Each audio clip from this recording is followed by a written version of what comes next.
औरतें भी बड़ी बेवकूफ़ होती हैं। एक मार्मिक कहानी। रोजाना की तरह आज फिर ईश्वर का नाम लेकर उठी थी। किचन में आई और चूल्हे पर चाय का पानी चढ़ाया। फिर बच्चों को नींद से जगाया ताकि वह स्कूल के लिए तैयार हो सकें। कुछ ही पलों में वो अपने सास ससुर को चाय देकर आई। फिर बच्चों का नाश्ता तैयार किया और इस बीच उसने बच्चों को ड्रेस भी पहनाई। फिर बच्चों को नाश्ता कराया। पति के लिए दोपहर का टिफ़िन बनाना भी ज़रूरी था। इस बीच स्कूल का रिक्शा आ गया और वो बच्चों को रिक्शा तक छोड़ने चली गई। वापस आकर पति का टिफ़िन बनाया और फिर मेज़ से जूठे बर्तन इकट्ठा किए। इस बीच पति देव की आवाज़ आई कि मेरे कपड़े निकाल दो। उनको ऑफिस जाने के लिए कपड़े निकाल कर दिए। अभी पति के लिए उनकी पसंद का नाश्ता तैयार करके टेबल पर लगाया ही था कि छोटी ननद आई और ये कहकर गई कि भाभी आज मुझे भी कॉलेज जल्दी जाना, मेरा भी नाश्ता लगा देना। तभी देवर की भी आवाज़ आई कि भाभी नाश्ता तैयार हो गया है। हाँ लीजिए नाश्ता तैयार है। पति और देवर ने नाश्ता किया और अखबार पढ़कर अपने अपने ऑफिस के लिए निकल चले। उसने मेज से खाली बर्तन समेटे और सास ससुर के लिए उनका परहेज का नाश्ता तैयार करने लगी। दोनों को नाश्ता कराने के बाद फिर बर्तन इकट्ठे किए। उसने बर्तन का काम सफाई वाली को सौंपकर खुद बेड की चादरें वगैरह इकट्ठा करने पहुंच गई और फिर सफाई वाली के साथ मिलकर सफाई में जुट गई। अब तक 11 बज चुके थे। अभी वो पूरी तरह काम समेट भी ना पाई थी कि कॉल बेल बजी। दरवाज़ा खोला तो सामने बड़ी ननद और उसके पति व बच्चे सामने खड़े थे। उसने खुशी खुशी सभी को आदर के साथ घर में बुलाया और उनसे बातें करते करते उनके आने से हुई खुशी का इजहार करती रही।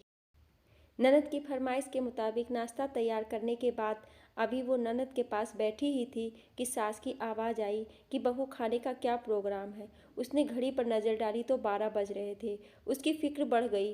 वो जल्दी से फ्रिज की तरफ लपकी और सब्जी निकाली और फिर से दोपहर के खाने की तैयारी में जुट गई। खाना बनाते बनाते अब दोपहर का 2 बज चुके थे। बच्चे स्कूल से आने वाले थे। लो बच्चे आ गए। उसने जल्दी जल्दी बच्चों की ड्रेस उतारी और उनका मुंह हाथ धुलाकर उनको खाना खिलाया। इस बीच छोटी ननद भी कॉलेज से आ गई और देवर भी आ चुके थे। उसने सभी के लिए मेज पर खाना लगाया और खुद रोटी बनाने में लग गई। खाना खाकर सब लोग फ्री हुए तो उसने मेज से फिर बर्तन जमा करने शुरू कर दिए। इस वक्त 3 बज रहे थे। अब उसको खुद को भी भूख का एहसास होने लगा था। उसने हॉट पॉट देखा तो उसमें कोई रोटी नहीं बची थी। उसने फिर से किचन की ओर रुख किया। तभी पति देव घर में दाखिल होते हुए बोले कि आज देर हो गई, भूख बहुत लगी है, जल्दी से खाना लगा दो। उसने जल्दी जल्दी पति के लिए खाना बनाया और मेज पर खाना लगाकर पति को किचन से गर्म रोटी बनाकर ला लाकर देने लगी। अब तक 4 बज चुके थे। अभी वो खाना खिला ही रही थी कि पतिदेव ने कहा कि आ जाओ तुम भी खा लो।